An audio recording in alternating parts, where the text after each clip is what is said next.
Okay, let's bring this a little bit forwards and plonk it there. Hopefully that's good enough to see. Right, so first of all, we've got awful windows. We've got an awful bush that's prickly. I can't get close to that window, even with a ladder. And yeah, my water-fed pole is best staying in the van. Right, so I've got an awful painter's pole. I'm going to extend that. So I don't even have a window cleaning pole. I've got an awful liquidator channel that most YouTube window cleaners detest to use. I'm going to clean these awful frame windows. Just take you through the process of how not to work like everyone else.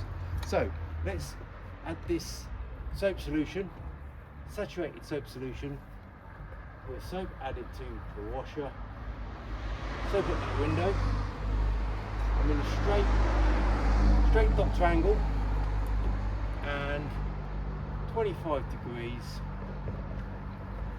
and I put my tool in the right place at the right time, getting that rubber nice and lubricated, put it right, hit the other side. Now just do the easy part, filling it in, and as you see, when you compare my solution and my technique, I've got no slop, I've got no drips, everything's under control. Because I don't work like those other YouTube window cleaners. Right, so we're going to now soap up this very narrow window. And these frames are really nasty, so I should, by the end of this, I should have really knackered out rubber. But we'll have to see, wait and see for that.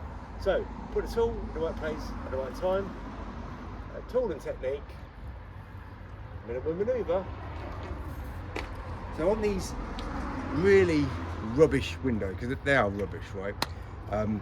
It's problematic. There's just problems everywhere, right? And I've got this horrible channel that no one can use on YouTube and across the world.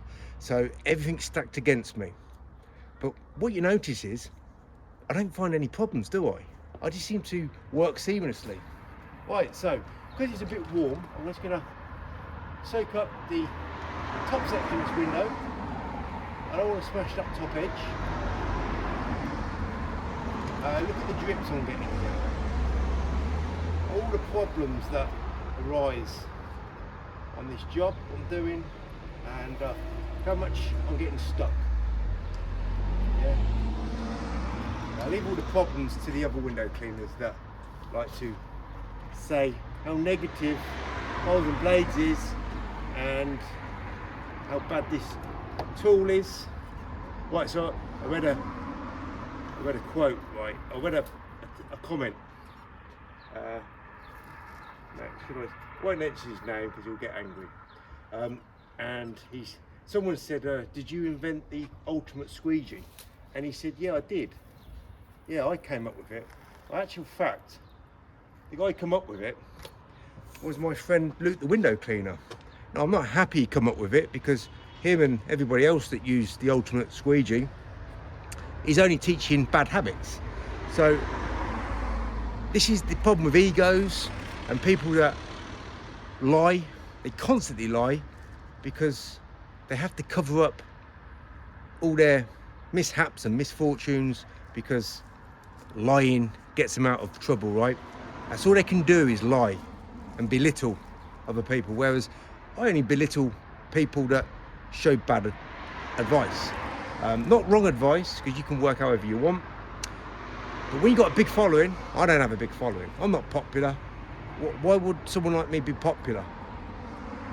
I'm against what everything is being done and said in window cleaning, so in traditional window cleaning. So yeah, just goes to show that people just lie and lie and lie to cover up their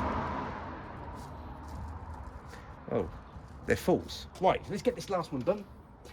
And every single time I've done these windows, all these different windows with the same size squeegee, I've changed my stance.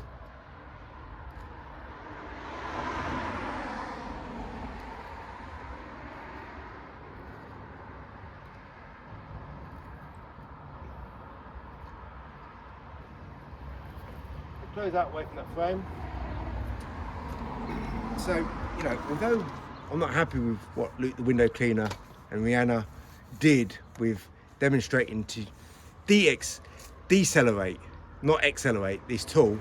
They're still friends of mine. We've got different opinions and work habits. I've got good habits. They don't have such good habits. It's best to have good habits. They're still friends, right? Because they don't lie, they don't pretend there's something they ain't. And what I find is egotistical window cleaners, they have to always exaggerate and pretend and deny and belittle, whereas all I do is say and show the truth. And it's down to you if you want to listen and do what they do, or listen and do what I do. But at the end of the day, you've got options to make, choices to make, and if you want prudence and what's the other word I'm looking for? Common sense, I'd go with the things that I suggest you do. And you don't need the best pole, you just need an angle arm, you just need the best performing tool and solution, and practice, the best practice. You know, they say practice makes perfect. That's what you got to aim for.